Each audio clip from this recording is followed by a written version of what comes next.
Ya Allah, walhamdulillah, wala ilaha illallah, wallahu akbar, tabarakallah, barakallahu fikum. Ya Allah, terima kasih, terima kasih, terima kasih banyak untuk semua pelanggan setia kami Madura Sel 8. Semoga produknya bermanfaat dan barokah untuk semuanya yang mungkin sedang diuji sakit, baik diri sendiri, pasangan, orang tua maupun keluarga yang sabar ya. Sakit adalah bentuk kasih sayang Allah Subhanahu wa taala kepada manusia atau hambanya. Setiap penyakit itu sudah Allah Subhanahu wa taala sediakan obat dan waktu sembuhnya. Memang rezeki paling besar yang diberikan oleh Allah Subhanahu wa taala untuk hambanya adalah rezeki sehat. Namun harus diingat juga ya, saat sakit pun itu sebenarnya juga rezeki. Berikut hikmah diujinya seseorang dengan sakitnya. 1. Allah SWT ingin menguji kesabaran hamba yang sakit itu. Dia menerima dengan ikhlas ataukah terus-terusan mengeluh. 2. Ingin menghapus dosa-dosa hamba yang sakit itu. Setiap waktu kita selalu melakukan dosa, baik disengaja maupun tidak. Allah SWT paling sayang sama kita, tidak mau kita masuk neraka karena dosa. Jadi diberi sakit untuk dihapus dulu dosa-dosa kita. 3. Allah SWT ingin memberikan berlipat-lipat pahala ganjaran atas kesabaran orang yang sakit. 4. Allah Subhanahu wa taala ingin menaikkan derajat hambanya yang sakit itu lebih tinggi lagi di sisinya. 5. Allah Subhanahu wa taala ingin memberikan jatah doa mustajab untuk yang sakit tersebut untuk ia gunakan. 6. Allah Subhanahu wa taala menyampaikan rezeki ke dokter, terapis atau penjual obat apotik tempat si sakit berikhtiar berobat atau beli obat lewat orang yang sakit itu, maka jadilah sedekah dari si sakit dan keluarganya. 7. Allah Subhanahu wa taala rindu dengan doa-doa dan curhatan si sakit, makanya dikasih sakit agar hamba tersebut selalu mendekat dan meminta pertolongan kesembuhan hanya kepada Allah Subhanahu wa taala semata. 8. Allah Subhanahu wa taala ingin menguji keimanan dan takwa hamba yang sakit itu. Apakah dalam keadaan sakit beliau tetap mau melaksanakan sholat atau meninggalkannya dengan alasan sakit? Karena sholat bagi orang yang sakit itu Allah Subhanahu wa taala sudah berikan keringanan, bisa dikerjakan dalam kondisi bagaimanapun. Jika tidak bisa berwudu atau tidak ada air, bisa tayamum. Jika tidak bisa berdiri maka duduk, jika tidak bisa duduk maka berbaring, jika tidak bisa bergerak maka dengan kedipan mata, bahkan boleh dilakukan tanpa gerakan, yaitu sholat di dalam hati saja itu boleh. Dan Allah Subhanahu wa taala ingin melihat apakah ikhtiar untuk kesembuhannya itu hanya bergantung pada Allah Subhanahu wa taala saja, hasbunallah wa ni'mal wakil, ataukah ia bergantung pada manusia, dokter, atau naudzubillah malah bergantung pada dukun atau paranormal. Ingat ya, sakit itu dari Allah Subhanahu wa taala, maka yang bisa menyembuhkan hanya Allah Subhanahu wa taala, bukan obat, bukan juga dokter, apalagi dukun. Dan peringatan keras dari Allah Subhanahu wa taala bahwa jika satu kali saja orang percaya pada dukun yang bekerja sama dengan jin, maka ibadah sholat kita selama 40 hari tidak akan diterima oleh Allah Subhanahu wa taala, dan Allah Subhanahu wa taala murka karena itu termasuk perbuatan syirik atau menduakan Allah Subhanahu wa taala. 9. Allah Subhanahu wa taala ingin mengingatkan hambanya bahwa saat sehat harus selalu banyak bersyukur dan menjaga kesehatannya itu, tapi saat sakit juga harus tetap bersyukur ya. Meski sakit, alhamdulillah karena masih diberi kesempatan hidup, masih bernafas, tubuh masih lengkap, keluarga masih peduli. 10. Allah Subhanahu wa taala mengingatkan si sakit agar kelak sehat nanti untuk semakin memperbaiki ibadahnya. Jangan bermalas-malasan, jangan lagi tinggal sholat atau puasanya, jangan banyak main-mainnya, banyak membuang waktu sia-sia di dunia ini, karena dunia ini hanya sementara dan Allah Subhanahu wa taala menciptakan manusia itu untuk ibadah, bukan main-main. Dan berusahalah tambah lagi ibadahnya selain sholat wajib 5 waktu, tambah dengan sholat rawatib, sholat malam, sholat duha, perbanyak istighfar, sholawat, dan baca Al-Quran. Hal ini juga bisa dilakukan semua orang loh, meski mereka bukan Islam, karena banyak teman nonis juga yang sedang sakit. Kemarin mereka kita rekomendasikan untuk banyak membaca sholawat, dan alhamdulillah sakit mereka akhirnya sembuh.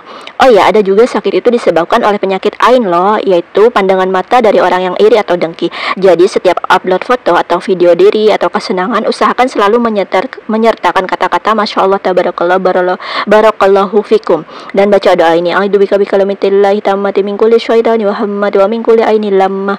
Saat sakit maka ucapkanlah alhamdulillah ala kulli hal, la haula wala quwwata illa billahil aliyil azim, karena semua itu berdasarkan atas izin Allah Subhanahu wa taala. Nah, ada 2 jalur ikhtiar yang bisa kita tempuh untuk kesembuhan dari sakit, yaitu 1. jalur langit, yaitu rajin mandi subuh atau ruqyah mandiri. Caranya, setiap mandi subuh siapkan 3 genggam garam, masukkan ke baskom air. Airnya bisa air dingin atau hangat ya, bagusnya itu kita mandi air hangat. Terus masukkan tangan kita, kemudian baca Al-Fatihah 7 kali, 5 ayat awal Al-Baqarah, terus ayat kursi 7 kali, 3 ayat akhir Al-Baqarah, terus An-Nas 3 kali, Al-Falaq 3 kali, Qul-Hu 3 kali, surat Yusuf ya ayat 4-nya itu 7 kali, sholawat 3 kali, lalu tiupkan ke air itu dan buatlah mandi. Niat mandi taubat dari dosa dan mohon kesembuhan. Dimulai dengan mengguyurkan air ke tubuh sebelah kanan, lalu kiri, lalu dari atas kepala dan seluruh tubuh. 2. Usahakan sholat tepat waktu dan perbaiki kualitas sholat ya, harus khusyuk dan tumakninah. Mulai dari sholat sunnah qabliyah subuh, sholat subuh, dzikir, berdoa, mengadu pada Allah Subhanahu wa taala atas sakit yang diderita dan mohon petunjuk dan kesembuhan. Siapkan celengan untuk sedekah subuh, niatkan untuk mohon ampun dari dosa dan kesembuhan diri dan kesembuhan semua umat Rasulullah SAW yang sedang sakit juga. 3. Setiap saat mau minum obat, usahakan baca Bismillahirrahmanirrahim, Al-Fatihah 1 kali, Salawat Tibil Qulub 1 kali, doa Nabi Ayub 1 kali. 4. Setiap sebelum tidur setelah melayani suami atau istri, saat mau tidur usahakan wudu dulu, terus baca surat Al-Mulk, terus dzikir hasbunallahu wa ni'mal wakil 450 kali dengan khusyuk, dengan tarikan nafas. Al-Fatihah untuk diri sendiri, yaitu happiness terapi, terapkan lower plus love-nya. Lakukan sedekah tertinggi, yaitu katakan sambil pegang dada sebelah kiri. Ila ruhi wa jasadi, sebut nama bin atau binti. Saya bersaksi ya Allah, saya ikhlas, saya ridho atas semua ketentuanmu terhadapku. Karuniakan aku dengan kesembuhan dan hadiahkan aku hal terindah sebagai balasan atas semua ujian ini. Ya Allah subhanahu wa ta'ala, jika hari ini ada orang yang membenciku, zalim terhadapku, berbuat jahat padaku, hamba ikhlas ya Allah. Hamba maafkan semua orang yang sekiranya telah menggunjingku. Ampunilah semua dosa-dosa saudaraku seiman ya Allah, seluruh umat Nabi Muhammad SAW.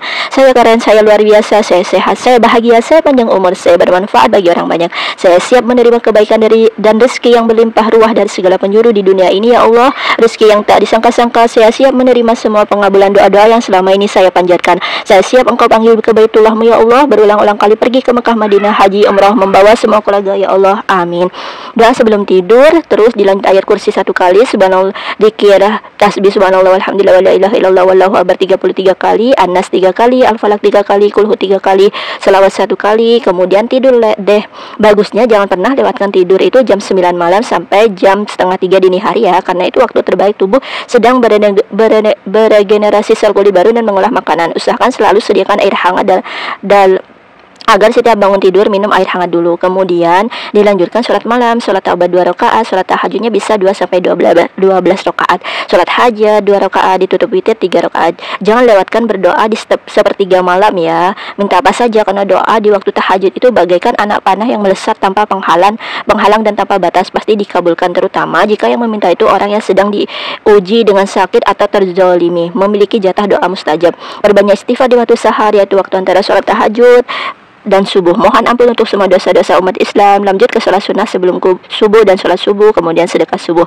Nah, jaga mood dan pikiran tetap bahagia berada di +6 selama seharian penuh. Usahakan sedekah senyum atau bahagia, karena senyum itu adalah ibadah dan bahagia adalah obat terbaik. Menurut riset, 99% penyakit itu muncul karena pikiran dan akibat stres, dan hanya 1%-nya saja yang disebabkan oleh gaya hidup tidak sehat. Jangan tinggalkan sholat duha 2 sampai 12 rakaat, karena sholat duha itu adalah sholat sedekah bagi semua anggota tubuh kita. Jalur bumi bisa berikhtiar periksa ke dokter untuk mendapatkan obat, ke rumah sakit, beristirahat dan menjaga pola makan, istirahat atau membeli obat sesuai resep ke apotik atau kepada penjual obat sesuai penyakit yang diderita, seperti disorder juga ke kami. Jaga pola makan, istirahat, jangan begadang, banyaklah minum air putih hangat, buah dan sayur, jaga pola pikir, selalulah positive thinking dan berhusnuzon. Pasrah dan ridho atas semua ketentuan Allah Subhanahu wa taala, serahkan semua urusan pada Allah Subhanahu wa taala. La haula wala quwata illa billahil aliyil azim. Rahasia hidup sehat Rasulullah sallallahu alaihi wasallam yang patut kita contoh. 1. Selalu bangun sebelum subuh dan mandi subuh. 2. Menjaga kebersihan, kesucian atau taharah. 3. Makan secukupnya, namun rutin makanlah sebelum lapar dan berhentilah sebelum kenyang. 4. Gemar bersilaturahmi, karena hal itu bisa menambah rezeki dan panjang umur. 5. Menjaga atau menjauhi dari hal-hal yang haram atau riba dan makanan haram. 6. Suka berolahraga, jalan kaki, mengembala, berpedang, menunggang kuda dan memanah. 7. Rajin berpuasa Senin, hari kelahiran dan wafat beliau, Kamis penutupan atau pelaporan buku amal. 8. Rajin sholat fardu duhur, asar, maghrib, isya, subuh dan sunnah rawatib 2 rakaat sebelum sholat subuh, 2 atau 4 rakaat sebelum sholat duhur, 2 atau 4 rakaat sesudah sholat duhur, 2 rakaat sesudah sholat maghrib, 2 rakaat sesudah sholat isya, sholat malam, taubat, tahajud, tasbih, istighfar, witir. 9. Setiap sebelum beraktivitas membaca bismillah maupun sesudah alhamdulillah, dan doa setiap beraktivitas mendahulukan dan menggunakan tangan kanan, tidak meniup makanan panas, duduk menggunakan 3 jari, bersiwak setelah makan. 10. Banyak beristighfar, berzikir, menghafal Al-Quran, ramah, senantiasa positive thinking, selalu tersenyum dan tidak pernah marah. Untuk semua pelanggan kami yang sedang sakit, semoga Allah Subhanahu wa taala segera berikan kesembuhan ya Allah, berikan kesehatan, panjang umur, keselamatan, kebahagiaan dan rezeki yang lancar, yang banyak berlimpah dan berkah untuk semua pelanggan atau reseller hamba beserta keluarganya ya Allah. Sukseskan, bahagiakan dan kaya rayakan mereka di dunia hingga akhirat-Mu, amin amin ya rabbal alamin. Untuk semua pelanggan baru, cara ordernya gampang banget dan insya Allah selalu amanah, karena kami online shop sejak 2013 hingga sekarang dengan ribuan reseller dan pelanggan di seluruh Nusantara Indonesia dan berbagai negara negara luar negeri. Kami Madrasah 8 menyediakan produk apa saja, cari apa saja, mau produk kecantikan, skincare, kesehatan, jamu atau obat apotik, berbagai penyakit, kesehatan wanita dan pria, perangsang atau promil, HP, gadget, aksesoris HP, perdana, voucher, nomor cantik, barang elektronik seperti TV, kulkas, mesin cuci, komputer, printer, laptop dan lain-lain, makanan dan minuman, sembako, cemilan, oleh-oleh khas daerah, aksesoris pria atau wanita, tas, dompet, sepatu, jam tangan dan lain-lain, perhiasan perak atau emas, kalung, gelang, cincin, anting, bros dan lain-lain, baju, celana, dress terutama merek brand, Sela, Saukia, peralatan pertanian, perlengkapan rumah tangga, dapur, perlengkapan kantor, atika, perlengkapan sekolah, perlengkapan sholat, perlengkapan haji, umroh, hampers, mas kawin, seserahan dan lain-lain. Bisa kirim kemana saja ya, dalam dan luar negeri, atau mau buka usaha konter, HP dan perdana, buka warung sembako, buka butik baju, buka toko emas, buka toko fotokopi atau peralatan tulis atau ATK dan lain-lain, bisa kolaannya atau ordernya di kami ya, di Madrasah 8. Yuk monggo ditanyakan saja,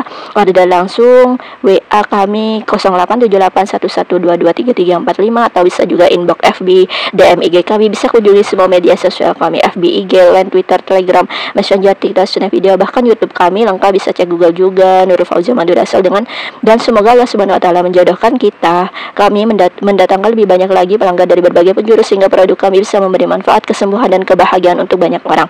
Amin amin ya rabbal alamin. Allahumma sholli ala sayyidina Muhammad wa ala ali sayyidina Muhammad.